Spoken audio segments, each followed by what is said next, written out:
وليبدلنهم من بعد خوفهم أمنا يعبدونني لا يشركون بي شيئا ومن كفر بعد ذلك فأولئك هم الفاسقون الله أكبر আল্লাহ পাক রব্বুল আলামিন বলছেন ওয়াদাল্লাহু আল্লাযীনা আমানু মিনকুম ওয়া আমিলুস সালিহাত আমি আল্লাহ ওয়াদা করছি তোমরা যদি আমি আল্লাহর প্রতি অবিচল বিশ্বাস আস্থা ভরসা রাখতে পারো এবং তোমরা যদি সৎ কাজ করো নেক কর্ম করো আমলে সালিহ করো তাহলে আমি আল্লাহ পাক রব্বুল আলামিন আমার জমিনে তোমাদেরকে প্রতিনিধিত্ব দান করব। তাহলে কাজটা কি? প্রথম কাজ হচ্ছে ঈমানটা ঠিক রাখতে হবে। শুধুমাত্র এমনটা না যে ঈমান আনলাম হয়ে গেল, এরকম না। আল্লাহ পাক বলছেন হাসিবান নাসু আইয়াতরাকু আইয়াকুলু আমান্না ওয়া হুম লা ইফতানুন, যে তোমরা বললে আমরা ঈমান আনলাম আর হয়ে গেল, এমনটা নয়। তোমাদেরকে পদে পদে পরীক্ষা দিতে হবে। তোমাদের পূর্বে যারা ঈমানের দাবি করেছে তাদেরও পরীক্ষা দিয়েছি এবং তোমাদেরও পরীক্ষা অবশ্যই দিতে হবে। এই পরীক্ষাটা ব্যক্তি জীবন থেকে শুরু করে রাষ্ট্রীয় জীবন পর্যন্ত প্রত্যেকটা জীবনে প্রত্যেকটা পদক্ষেপে আপনাকে দিতে হবে এবং প্রত্যেকটা জায়গায় আপনাকে স্বাক্ষর সিল দিয়ে প্রমাণ করতে হবে যে আমি আল্লাহর গোলাম। দিনে কয়বার প্রমাণ করতে হয় একজন মানুষকে? এই আল্লাহর জমিনে মাথা দিয়ে স্বাক্ষর দিয়ে দিনে 5 বার প্রমাণ করতে হবে যে আমি আল্লাহর গোলাম। আর যারা প্রতিনিধিত্ব পাবে, যারা প্রতিনিধিত্ব করতে যাবে, আল্লাহর প্রতিনিধি যারা হবে, এরা হচ্ছে 24টা ঘন্টা এদেরকে প্রমাণ করতে হবে যে আমি আল্লাহর গোলাম। যে হোক, জরিমানা হোক, যা খুশি তাই হোক, আমার জীবনটা আল্লাহর জন্য।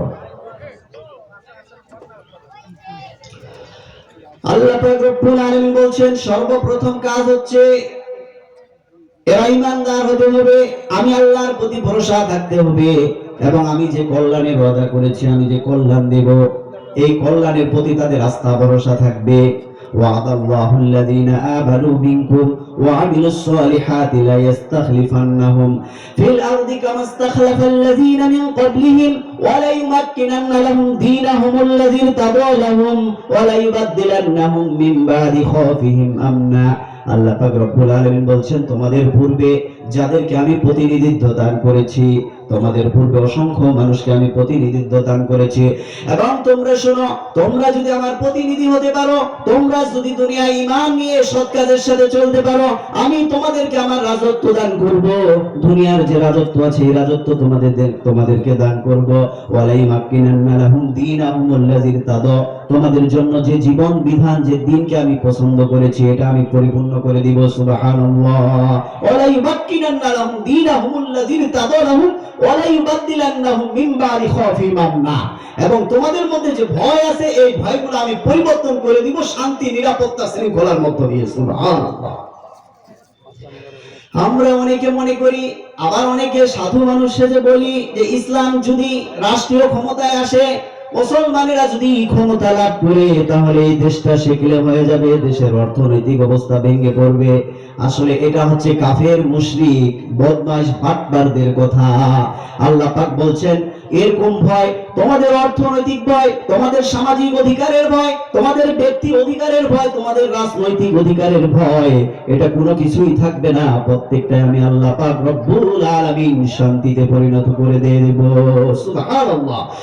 আল্লাহ পাক রব্বুল আলামিন বলছেন ওয়ালাউ আন্না আহলাল কুরা আমানু ওয়াত্তাকাউ লাফাতাহনা আলাইহিম বারাকাতিন মিনাস সামাই ওয়াল আরদ। জনপদের লোকেরা, গ্রামগঞ্জের লোকেরা, শহরের লোকেরা, সকল মানুষেরা, ওয়ালাউ আন্না আহলাল কুরা আমানু ওয়াত্তাকাউ লাফাতাহনা আলাইহিম, যদি ঈমান আনে এবং প্রত্যেকটা কাজে আমি আল্লাহ পাককে ভয় করে চলে, তাহলে আসমান জমিনের মধ্যে যতগুলা বরকতের দরজা আছে সব আমি খুলে দিয়ে দিব। সুবহানাল্লাহ। অভাব থাকবে ভাই? অভাব থাকবে? মানুষের হতাশাগ্রস্ততার কোনো কারণ হবে? কিচ্ছু থাকবে না। সব কি সমাজ থেকে দূরে চলে যাবে। মানুষ তার জীবন নিয়ে এক জায়গা থেকে এক জায়গায় যাবে, অর্থ সম্পদ নিয়ে মানুষ যাবে, কিন্তু কেউ কাউকে বলাবে না। ঠিক কিনা? বলার কথাটা বুঝেন তো? মানুষ মানুষের পিছনে কোনো শত্রুতা করবে না, মানুষ মানুষকে ধ্বংস করার জন্য, হত্যা করার জন্য পিছনে পিছনে যাবে না। আল্লাহ পাক রব্বুল আলামিন বলেন তোমাদের দায়িত্ব হচ্ছে এই দিন কায়েমের জন্য তোমাদেরকে চেষ্টা করতে হবে।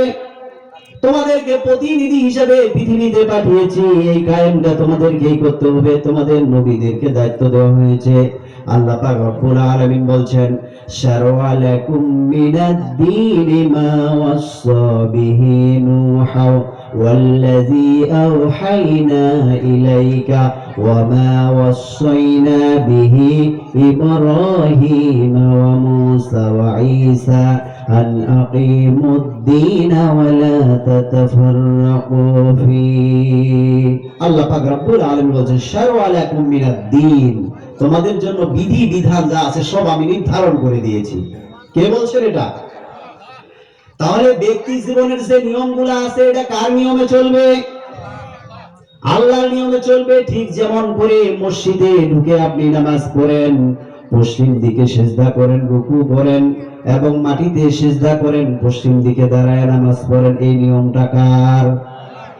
ঠিক যেমন ভাবে রমজান মাসে আপনি সুবহে সাদিক থেকে সূর্যাস্ত পর্যন্ত না খেয়ে থাকেন, এই নিয়মটা কার?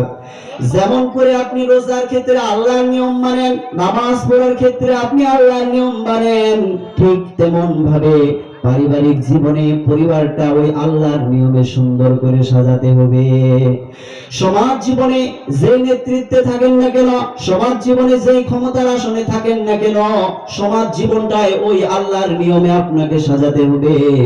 আপনি যে রাজনৈতিক জীবনটা দীর্ঘ একটা ইতিহাস রচনা করেছেন, এই রাজনৈতিক জীবনটাও আল্লাহ পাকের নিয়মে সাজাতে হবে, ঠিক কিনা? এই জায়গাতে ছাড় দিতে রাজি না আমরা, কারণ এই জায়গাতে যে কিছু টাকা মারিং মরিং হয়, ঠিক কিনা? এই জায়গাতে যে স্বার্থ আছে, যদি আমি কোন দলের সাপোর্ট নিয়ে চেয়ারম্যান হতে পারি তাহলে তো একবারে আজ একতলা বাড়ি আছে, কালকে 10 তলা বাড়ি হবে, ঠিক কিনা? এজন্য আমি রাজনৈতিক জীবনে ইসলাম চাই না। নাউজুবিল্লাহ। আছে না নাই এরকম জনগণ? কথা বল, লোক আছে না নাই এরকম? তাহলে রাজনৈতিক জীবনে অনেক লোক বলে, অনেক সুধী সাধবী ব্যক্তি বলে, কি বলে জানেন? যে রাজনৈতিক জীবনে ইসলামের কি দরকার? ইসলাম আছে নামাজ পড়বে, হজ করবে, যাকাত দিবে, এই তো হয়ে গেল। আর রাজনৈতিক জীবনে কি? আরে মিয়া, আপনার 18 বছর থেকে শুরু করে 70 বছর পর্যন্ত আপনার একটা রাজনৈতিক জীবনের ইতিহাস। এই জীবনটাতে যদি আপনি রাজনীতিতে ইসলাম না দেন, তাহলে এই জীবনের হিসাবটা তো আপনাকে দিতে হবে, দিতে হবে না? কিয়ামতের ময়দানে কি বলবে? ইকরা কিতাবাকা কাফা বিনাফসিকা আল-ইয়াওমা আলাইকা হাসিবা। তোমার জীবনের প্রত্যেকটা সময়, প্রত্যেকটা মুহূর্তের হিসাব তুমি এখানে দিয়ে যাও। তাহলে আপনি দীর্ঘ একটা সময় রাজনীতির একটা আদর্শের সাথে জড়িত ছিলেন। আপনার স্লোগান হওয়া কথা ছিল যে রাসূলুল্লাহর আদর্শ ফুলের মতো পবিত্র, কিন্তু আপনি ভুল করে আরেকজন গাঞ্জাখোরের, আরেকজনের ব্যভিচারের, আরেকজন চোরের আদর্শ বলছেন ফুলের মতো পবিত্র। কিয়ামতের ময়দানে এর জবাব আপনাকে দিতে হবে কিনা? দিতে হবে না? আপনি তো ভুল সনদ দিয়েছেন। আপনি কি জানেন আপনি যে নেতার অনুসরণ করছেন ওই নেতা চোর, বাটপার, ক্ষমতায় এনে চুরি করে, ঠিক কিনা?